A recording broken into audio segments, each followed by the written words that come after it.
আসসালামু আলাইকুম সবাইকে। দেশ এবং দেশের বাহিরে আপনারা যারা আছেন সবাইকে মাহে রমজানের শুভেচ্ছা। রমজান আমাদের মাঝে প্রত্যেক বছর আসে আত্মশুদ্ধির উপলক্ষ নিয়ে। আমাদের যেই জড়া কুরিপু, পরহিংসা, পরশ্রী কাতরতা, রাগ, ক্ষোভ সব কিছুর ঊর্ধ্বে উঠে আমরা যেন আমাদের ইফতার, আমাদের সাওম, আমাদের তারাবি এই প্রত্যেকটি উপলক্ষের মধ্য দিয়ে আমরা যেন আত্মশুদ্ধির উপলক্ষ খুঁজে নিতে পারি।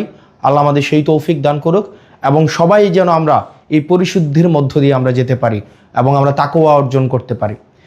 এই রমজানে প্রত্যেক বছর দেখা যায় কিছু অসাধু ব্যবসায়ী সিন্ডিকেট প্রতি বছর এই রমজানের উপলক্ষে তারা দ্রব্যমূল্যকে পুঁজি করে, দ্রব্যমূল্যকে এক রকমের সিন্ডিকেট করে আমাদের সাধ্যের বাহিরে নিয়ে যায়।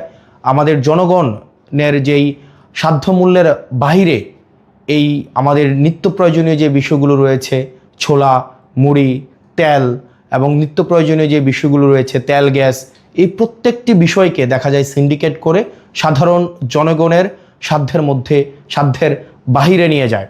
আমরা সরকারের কাছে আহ্বান থাকবে যেন এই সিন্ডিকেট, মাফিয়া, লুটেরা এবং চাঁদাবাজদের বিরুদ্ধে বিগত সময়ের মতো অন্তর্বর্তীকালীন সরকার গত বছর রোজায় যে ধরনের কঠোর ব্যবস্থা নিয়েছে এবং এই নিত্য প্রয়োজনীয় বিষয়গুলো যেভাবে মানুষের সাধ্যের মধ্যে ছিল, এই বছর যেন সাধ্যের মধ্যে থাকে সে বিষয়ে যথাযথ ব্যবস্থা নেবে।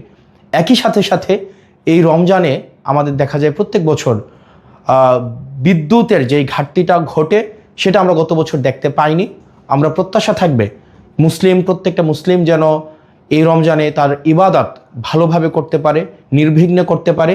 এই জন্য নিরবিচ্ছিন্ন বিদ্যুৎ সরবরাহ যেন ধর্মীয় প্রতিষ্ঠানগুলো এবং বাড়িতে নিরবিচ্ছিন্ন বিদ্যুতের যেন ব্যবস্থাটি সুনিশ্চিত হয় সে বিষয়ে যথাযথ ব্যবস্থা নেবে। আপনারা দেশে এবং বিদেশে যারা আছেন এই রমজান উপলক্ষে আমাদের মধ্যে যেই ধরনের নেতিবাচক বিষয়গুলো রয়েছে সেগুলো অতিক্রম করে বাংলাদেশের জন্য, প্রত্যেকটি মানুষের জন্য আমরা যেন ইতিবাচকতার বার্তা নিয়ে আসতে পারি। আল্লাহ আমাদের সেই তৌফিক দান করুক।